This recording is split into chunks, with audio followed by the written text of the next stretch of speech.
હાલ આખા ગુજરાતમાં સ્થાનિક સ્વરાજ્યની ચૂંટણીને લઈને મતગણતરી ચાલી રહી છે ત્યારે રાજકોટમાં હવે જે જંગલેશ્વરમાં ડિમોલેશન કરવામાં આવ્યું હતું આ ડિમોલેશન ભાજપને નડી ગયું છે। અમે આવું એટલા માટે કહી રહ્યા છે કારણ કે હવે પરિણામમાં એવી બાબત સામે આવી છે કે જેણે સૌ કોઈને ચોંકાવી દીધા છે। શું છે સમગ્ર મામલો એની વિગતે ચર્ચા કરીશું। નમસ્કાર, હું છું ઉજ્જવલ અને આપ જોઈ રહ્યા છો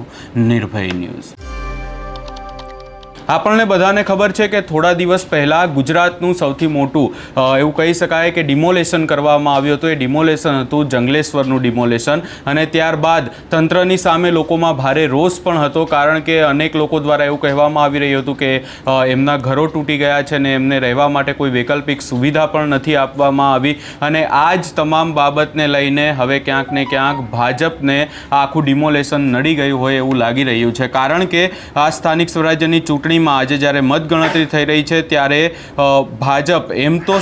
રાજકોટમાં આગળ છે પરંતુ રાજકોટમાં જે ભાજપને એક સૌથી મોટો ફટકો પડ્યો છે એ મહાનગરપાલિકાના વોર્ડ નંબર 16માં ભાજપને 4 બેઠકો ગુમાવવાનો વારો આવ્યો છે કારણ કે આ વોર્ડમાં ભાજપને જંગલેશ્વર ડિમોલેશન નડી ગયું છે।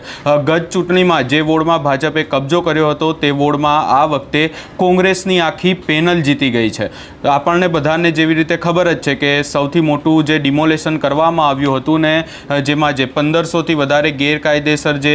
મકાનો છે અને જે દબાણ છે તોડી પાડવામાં આવ્યું હતું। ત્યારબાદ આખી બાબતને લઈને અનેક ચર્ચાઓ થઈ અને હજુ જો વધુમાં ચર્ચા કરવા જઈએ આ ખાસ કરી અને ડિમોલેશન થયું હતું ત્યારે લોકોમાં ભાજપની સામે અને તંત્રની સામે ભારે આક્રોશ હતો અને આ આક્રોશ ક્યાંક ને ક્યાંક લોકોએ હવે આ ચૂંટણીમાં દેખાડ્યો છે અને ભાજપને જાકારો આપી દીધો છે અને આખીને આખી ભાજપની પેનલ હારી ગઈ છે અને કોંગ્રેસની પેનલ જીતી ગઈ છે। આના પહેલાં અહીંયા ભાજપની પેનલ જીતી હતી ને ત્યારબાદ જ્યારે આ આખી બાબતો સામે આવી હતી ત્યારે જંગલેશ્વરમાં ડિમોલેશન વખતે પણ લોકોમાં જે આક્રોશ હતો ને લોકો એવું જ કહ્યું હતું કે આગામી સમયમાં હવે અમને જ્યારે આવી તકલીફો પડી રહી છે ત્યારે ચૂંટણી આવશે ત્યારે તંત્રને જાકારો આપવામાં આવશે ને લોકોએ એવું કર્યું પણ છે।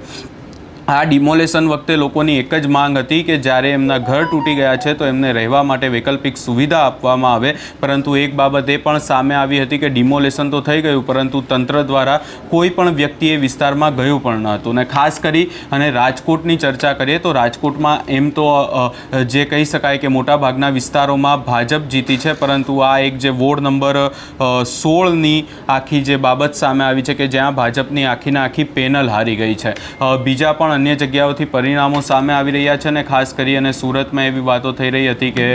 ભાજપને ક્યાંક ને ક્યાંક આમ આદમી પાર્ટી ટક્કર આપી શકે છે પરંતુ સુરતનું પરિણામ પણ ચોંકાવનારું આવ્યું છે કે જ્યાં આમ આદમી પાર્ટીના નેતાઓ ખાસ કરી અને મનોજ સોરઠિયા હોય, પાયલ સાકરિયા હોય જે નેતાઓ જીતી જ જશે એવી વાતો થઈ રહી હતી એ નેતાઓ ક્યાંક ને ક્યાંક હારી ગયા છે અને હવે આ આખી ચૂંટણીમાં અનેક જે અપસેટ પણ સામે આવ્યા છે પરંતુ આ તમામ ચર્ચાઓની વચ્ચે રાજકોટમાંથી આ જંગલેશ્વરની જે આખી બાબત સામે આવી કે જ્યાં જંગલેશ્વર આખું જે ડિમોલેશન હાથ ધરવામાં આવ્યું હતું હવે ત્યાં લોકોએ ભાજપને જાકારો આપ્યો છે અને કોંગ્રેસની પેનલ જીતી છે। આ સમગ્ર બાબતે તમારો અભિપ્રાય અમને કમેન્ટ કરી જરૂર જણાવશો ને અમારી ચેનલ નિર્ભય ન્યૂઝને લાઇક, શેર, સબસ્ક્રાઈબ કરવાનું ભૂલશો નહીં।